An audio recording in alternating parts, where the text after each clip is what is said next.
ಉತ್ತರ ಕರ್ನಾಟಕದ ಹೆಮ್ಮೆಯ ರೈತ ಧ್ವನಿ ಟಿವಿ ಚಾನೆಲ್, ಬೆವರಿಗೊಂದು ಭರವಸೆ. ಇಂದು ಬೆಂಗಳೂರಿನಲ್ಲಿ ಮಹತ್ವದ ರಾಜಕೀಯ ಭೇಟಿ ನಡೆದಿದೆ.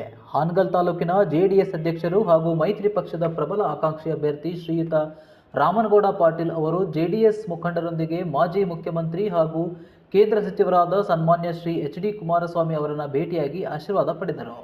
ಬೆಂಗಳೂರಿನ ಜೆಪಿ ನಗರದಲ್ಲಿರುವ ಎಚ್.ಡಿ. ಕುಮಾರಸ್ವಾಮಿ ಅವರ ನಿವಾಸದಲ್ಲಿ ನಡೆದ ಈ ಭೇಟಿಯಲ್ಲಿ ಹಾನಗಲ್ ತಾಲೂಕಿನ ರಾಜಕೀಯ ಬೆಳವಣಿಗೆಗಳು ಹಾಗೂ ಮುಂಬರುವ ಚುನಾವಣೆಯ ಕುರಿತು ಚರ್ಚೆ ನಡೆದಿದೆ ಎನ್ನಲಾಗಿದೆ. ರಾಮನಗೌಡ ಪಾಟೀಲ್ ಹಾಗೂ ಜೆಡಿಎಸ್ ಮುಖಂಡರು ಕುಮಾರಸ್ವಾಮಿ ಅವರೊಂದಿಗೆ ಮಾತುಕತೆ ನಡೆಸಿ ಪಕ್ಷದ ಸಂಘಟನೆ ಹಾಗೂ ಮೈತ್ರಿ ಪಕ್ಷದ ಮುಂದಿನ ಕಾರ್ಯತಂತ್ರಗಳ ಕುರಿತು ಚರ್ಚಿಸಿದರು. ಈ ಸಂದರ್ಭದಲ್ಲಿ ಕುಮಾರಸ್ವಾಮಿ ಅವರಿಂದ ಆಶೀರ್ವಾದ ಪಡೆದ ರಾಮನಗೌಡ ಪಾಟೀಲ್ ಅವರು ಹಾನಗಲ್ ಕ್ಷೇತ್ರದಲ್ಲಿ ಜೆಡಿಎಸ್ ಸಂಘಟನೆ ಬಲಪಡಿಸುವ ಸಂಕಲ್ಪ ವ್ಯಕ್ತಪಡಿಸಿದರು. ಈ ಭೇಟಿ ಹಾನಗಲ್ ತಾಲೂಕಿನ ರಾಜಕೀಯ ವಲಯದಲ್ಲಿ ಕುತೂಹಲ ಮೂಡಿಸಿದ್ದು, ಜೆಡಿಎಸ್ ಕಾರ್ಯಕರ್ತರಲ್ಲಿ ಹೊಸ ಉತ್ಸಾಹ ಕಾರಣವಾಗಿದೆ. ಇನ್ನಷ್ಟು ಸುದ್ದಿಗಾಗಿ ರೈತ ಧ್ವನಿ ಮೀಡಿಯಾ ನ್ಯೂಸ್ ಅನ್ನು ಸಬ್ಸ್ಕ್ರೈಬ್ ಮಾಡಿ. ನಾನು ಶಶಾಂಕ್ ಕಾರ್ಕೆ.